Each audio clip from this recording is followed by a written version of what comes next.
Hello, friends.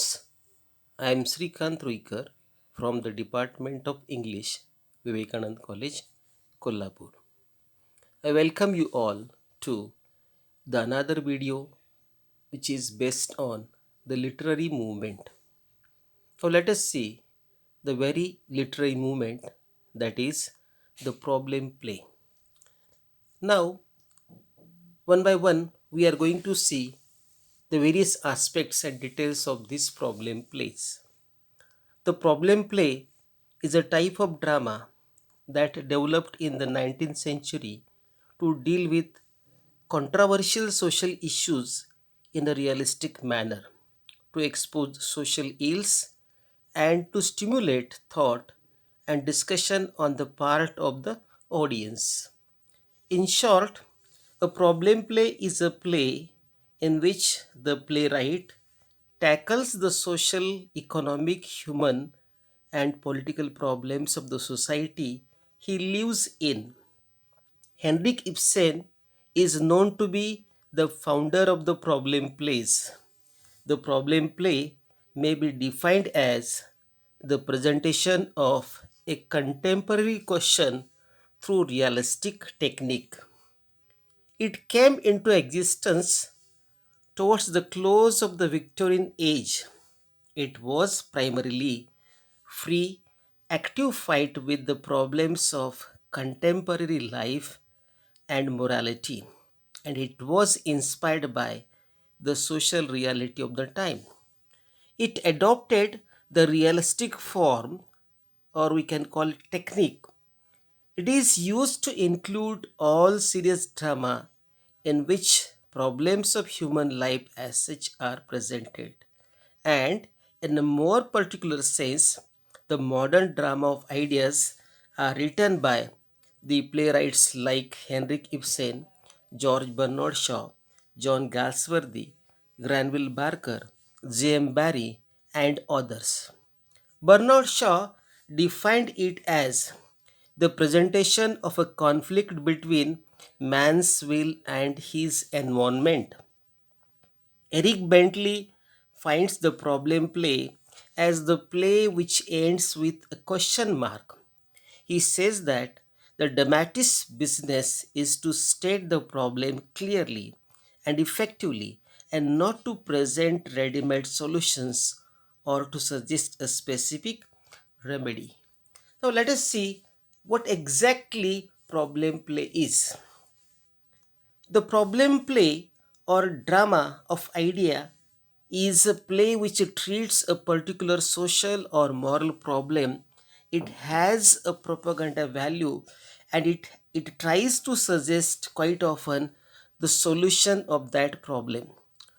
Problems are generally related to love, marriage, sex, war and peace, social and economic justice, crime, and so on. The problem play or the drama on the whole opposes all types of prejudices, falsehood, and firmly sticks up to the principles of equality, freedom, and justice. In tone and temperament, it is tragic, real, and intellectual. It debates the pros and cons of a problem. There are glowing arguments and thought provoking prompting. It is realistic, witty, materialistic, and earthly. Realism and naturalism are its backbones. Now, let us see the origin of the problem play and the contribution, especially by the main writers. This type of drama grew and developed in England from 1890 to 1914. George Bernard Shaw continued to uphold it because of his longevity and masterly genius. It became a strong and effective medium of social criticism. It was a new experiment in form and a technique and replaced with the conventional devices and convenient to the theater. This type of play was nourished and strengthened by George Bernard Shaw, Granville Barker, John Galsworthy, St. John Hankin, Stanley Horton, and many other playwrights. It was brought to an end by the war, which turned the theaters into amusement booths for soldiers, those who were on leave. Serious drama was driven out by the frivolous audiences and rising rents. There was an extraordinary craze for glamour, spectacle, laughter, and sex. Now, let us see the growth and the various causes of development of the problem play. The problem play, which is also known as the drama of ideas or the realistic drama, which was influenced by the growth of a scientific spirit, which stimulated the desire for facts and fostered an attitude of dispassionate observation. The rise of realism also contributed to the development of problem play. Popular education and popular journalism remarkably helped in transforming the country. The bondage of convention came to an end. The parental authority was almost reduced. Women's freedom was speeded up. A new type of woman, bold, self confident, aggressive, and contemptuous of a sweet domesticity, began to figure in the literature and the social life of the age. The marriage was regarded only as a social contract. The rapid advancement of industrialization took place in England. Men became aware of the impact of the machine and the consequences of the class conflict. Man was no more a master of his fate, he was a product of the environment and bore the impression of circumstances. Science and psychology dominated all the aspects of life and literature. The powerful impact of religion on human life had faded. Marxism and materialism dominated the intellectual discussions. Reason dominated and sentiments were neglected. The number of theatres increased in England, and many talented writers began to write for the theatre. For the first time, the social significance of the theatre was realized. The playhouses, which had fallen into disrepute and had become the haunts of vulgar, began to attract the middle class people and became the centers of artistic endeavor. The romantic plays became unpopular and realism became the outstanding characteristic of the British English drama. The influence of continental dramatists brought about a revolutionary change in British drama. Henrik Ibsen, Hebel, Dumas, Angier, Gorky, Strindberg, and many others made memorable contributions to the rise of realistic drama in England. These writers presented problems in a very realistic manner, which was reflected in their writings. Now, let us see the chief characteristics of this problem play. The problem play is essentially the drama of enlightenment. It was exposed life of false sentiment and revealed the ugliness and foulness masked by the generally accepted beliefs and conventions of the contemporary society. The problem playwright exposes hypocrisy, pulls down old idols from their high pedestals, and exposes falsehood of the ruling gods. It is a revolt against the earlier conventions, or we call the traditions. It is opposed to romanticism, idealism, and escapism. No doubt, It has a didactic purpose, but at the same time, it has a artistic value too. It gives equal emphasis to internal and external conflict. It is full of lengthy stage directions. It is loved by rationalism and has had its era of triumph on the stage. The problem play is written in prose. It comes with soliloquy and aside and tries to give a truthful everyday conversation of the society. It works out its theme in terms of character and action. There are no mighty heroes and downright villains in a problem play. The characters are taken directly from the offices, courts, workshops, homes, and streets. In it, we find a fairly large and interesting group of people who stick up to the conventional morality and beliefs. Now, let us see the contribution to the problem play, especially by the major writers. Henrik Ibsen, a Norwegian playwright, revolutionized British drama. The main character in his famous play, A Doll's House, is a Nora, who is a new woman who refuses to be a doll and decides to become economically and intellectually independent. Nora leaves her husband's house.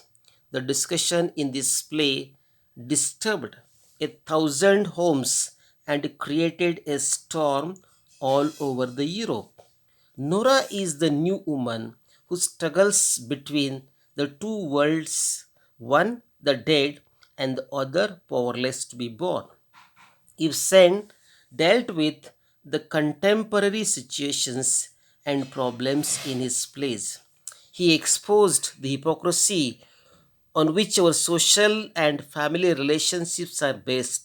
A Doll's House brings to light hypocrisy that exists in domestic life all over the world. An enemy of the people is a tragedy of an idealist who struggles in modern society. In his another play, Khos, he discussed the problems of hereditary diseases. Ibsen plays are plays of ideas. Ibsen invested drama with a purpose. His plays became very popular in England and paved the way for the rise of the problem play. Let us see the another contributor, that is John Galsworthy, who is well-known dramatist of social life. His depiction of social problems is realistic and impartial.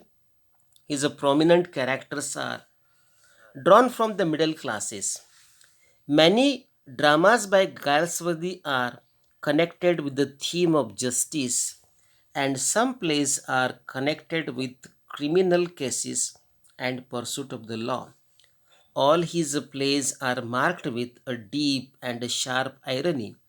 He is a master of dramatic techniques. His dialogues are short, crisp, and lively.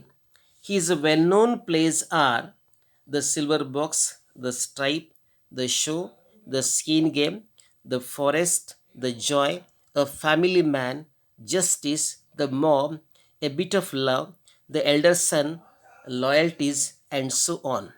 His first play, The Silver Box, exposes the problems of class distinction between the rich and poor people. Strife deals with the conflict between the labor and capital. Justice highlighted the evils in the administration of justice and mismanagement in the prisons of England and the cruelty of solitary confinement. His another play, Loyalties, deals with the anti Jewish feeling and a discrimination against racial minority. A family man explains that too much authority in domestic life spells disasters.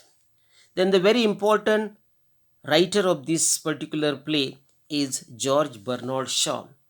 George Bernard Shaw, in quality and quantity, is the greatest dramatist of the 20th century.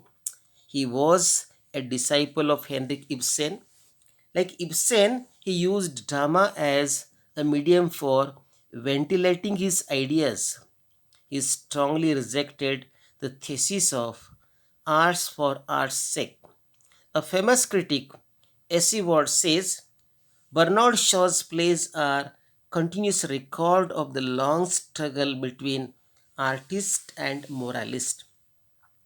Professor Nichols says Bernard Shaw has thought more vigorously, more alertly, and with more penetrating insight about social problems of our day than any other living author. His dramas are ceaseless dances of thought. He has written nearly 50 plays. In his famous play, Widower's House, St. John, The Doctor's Dilemma, Too True to Be Good, Back to Methuselah, Candida, Arms and the Man and Superman. These are the very interesting plays. In his play, Man and Superman, he dealt with social problems and ruthlessly exposed the social evils and vices. He wrote Widower's House, which was very important and is a very famous one. In this play, he has tried to handle the social problem which was there in the society, and in this play he has attacked especially on the theme of prostitution. This very playwright, who has very beautifully reflected the society in all his plays. The Philanderer and Getting Married deal with the problems of marriage. Is another play, Arms and Man, is anti-romantic comedy which rationally deals with the problems of love and war. The Doctor's Dilemma exposes the medical profession and its uh, very evil and ethical attitude of the profession. In this play, he has a very bitterly criticized the doctor's attitude and their relations with the patients. In characterization and vividness of his characters, he is next only to William Shakespeare. His characters are the products of the social forces, and some of them are more mouthpieces for his theories.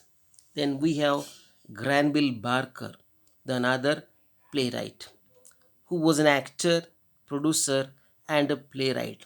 He made memorable contributions to the problem plane. He wrote Prunella, The Wosi Inheritance, The Madras House, The Secret Life, and West. He dealt with the social problems as marriage, sex, inheritance, and the position of the woman.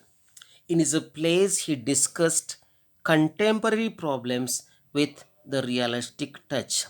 Then we have J.M. Barrie. He brought to the English drama Scottish humor, reserve, and sentimentality. He wrote about a dozen plays, but his best known plays are The Wedding Guest, The Admirable Crichton, Dear Brutus, and Mary Rose.